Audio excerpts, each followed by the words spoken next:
എന്താ മകൾ ഇങ്ങനെ പരാതി കൊടുക്കാനുണ്ടായ കാരണം? രാധിക ഫോൺ വിളിയിൽ കൊച്ചു ഫോൺ വിളിക്കുമായിരുന്നു. അപ്പോൾ ഞാനത് എതിർപ്പായിട്ട് പറഞ്ഞു.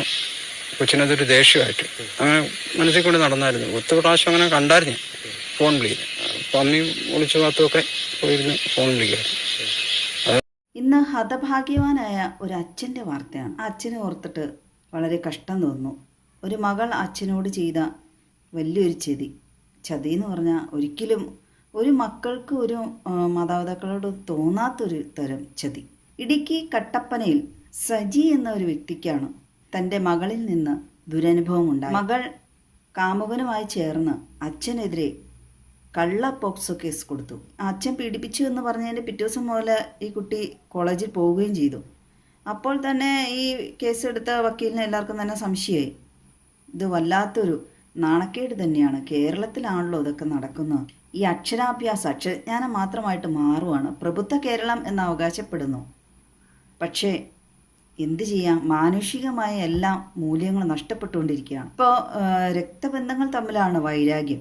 കാമുകനുമായുള്ള പ്രണയബന്ധം എതിർത്തതിനെ തുടർന്ന് മകൾ അച്ഛനെതിരെ ഇത്തരത്തിലൊരു നീക്കം നടത്തിയത്. കാമുകൻ നിർബന്ധിച്ചാണ് ആ പെൺകുട്ടിയെ കള്ള പോക്സോ കേസ് ചമച്ച് പോലീസിൽ പരാതി നൽകിയത്. അത് കാരണം ആ അച്ഛൻ 18 മാസമാണ് ജയിൽവാസം അനുഭവിച്ചത്. ഞാൻ ആലോചിക്കുകയാണ്, എന്തെല്ലാം എത്ര വലിയ കൊലപാതകങ്ങൾ ചെയ്തവർ പോലും അല്ലേ ജാമ്യത്തിൽ പെട്ടെന്ന് ഇറങ്ങിപ്പോയിരുന്നു.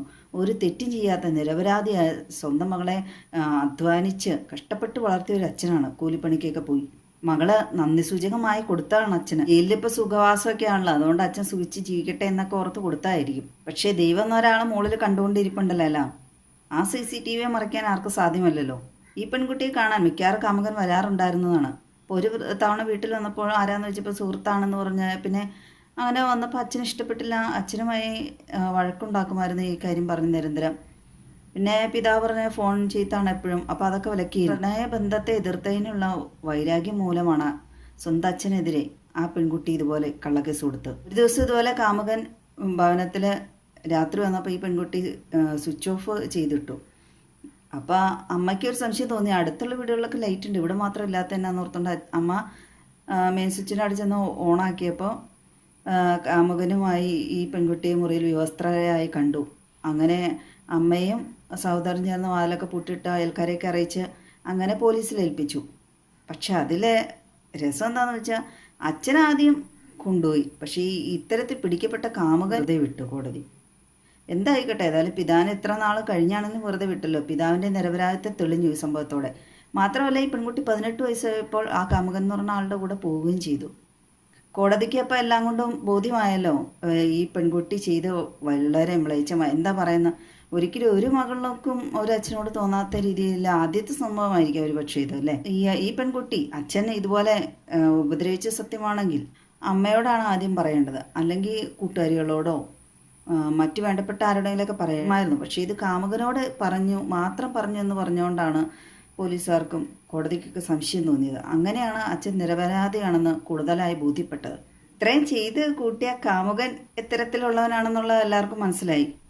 പിന്നെ ആ കാമുകന് ഈ പെൺകുട്ടിയെക്കുറിച്ച് അതിലേറെ മനസ്സിലായി. കാരണം സ്വന്തം അപ്പനെതിരെ ഇത്രയും വലിയ കുറ്റകൃത്യം ചെയ്യുന്നവൾ തീർച്ചയായും കാമുകനെതിരെയും എന്ത് ചെയ്യാൻ മടിയില്ലാത്തവളാണെന്നുള്ളത് കൊണ്ട് തീർച്ചയായും ഇനിയിപ്പോൾ അവൻ്റെ ഭാഗത്തുനിന്ന് എന്താണ് ഇവൾക്ക് കാത്തു വെച്ചിരിക്കുന്നത് കാലമെന്ന് കാത്തിരുന്ന് കാണും. ജന്മനാ മുതൽ കാണുന്ന, ലാളിച്ച് സ്നേഹിച്ച് കഷ്ടപ്പെട്ട് വളർത്തിയ ആ അച്ഛനോട് തോന്നാത്ത എന്ത് സ്നേഹമാണ് കാമുകനോട് തോന്നുന്നത്, എല്ലാം കാത്തിരുന്ന് കണ്ടറിയാം. മകളെ സ്നേഹിക്കാൻ മാത്രം നിരപരാധിയായ അച്ഛനെ ഇത്തരത്തിൽ 10-18 മാസം ജയിലിലാക്കി അച്ഛൻ അനുഭവിച്ച ആ മനോവേദന എത്രമാത്രമായിരിക്കും. അത്രയും നാൾ ആ അച്ഛൻ ആ നാട്ടുകാരുടെ മുഖത്ത് എങ്ങനെ നോക്കും, ഈ കുറ്റം തെളിഞ്ഞില്ലെങ്കിൽ എന്നോർത്ത് എത്രമാത്രം വിഷമിച്ചിരിക്കണം ആലോചിക്കും. കുറച്ച് നാളാണെങ്കിൽ ആ അച്ഛൻ ജയിൽ ശിക്ഷ അനുഭവിച്ചില്ലേന്ന്. കാരണം നമ്മളുടെ കോടതിക്കും പോലീസുകാർക്കൊക്കെ തെളിവും കാര്യങ്ങളൊക്കെയാണല്ലോ ആവശ്യം. വേണ്ടിയായിരുന്നിരിക്കാം ഒരുപക്ഷെ താമസം വന്നത്. പെൺകുട്ടിയുടെ അമ്മ എല്ലാവരെയും കണ്ട് കൈയും കാലൊക്കെ പിടിച്ച് നിലവിളിച്ച്, കാരണം ഈ പിതാവാണ് കുടുംബം നടത്തിക്കൊണ്ടിരിക്കുന്നത്, അദ്ദേഹം നിരപരാധിയാണെന്ന് മാതാവിന് മനസ്സിലായല്ലോ കാമുകന്റെ കൂടെ മകളെ പിടിക്കപ്പെട്ടപ്പോൾ.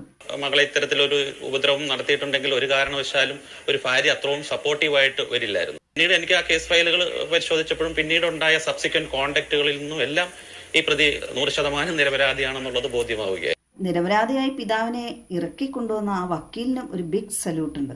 അച്ഛനെ വെറുതെ വിട്ട ആ കോടതിക്കും ബിഗ് സല്യൂട്ട്.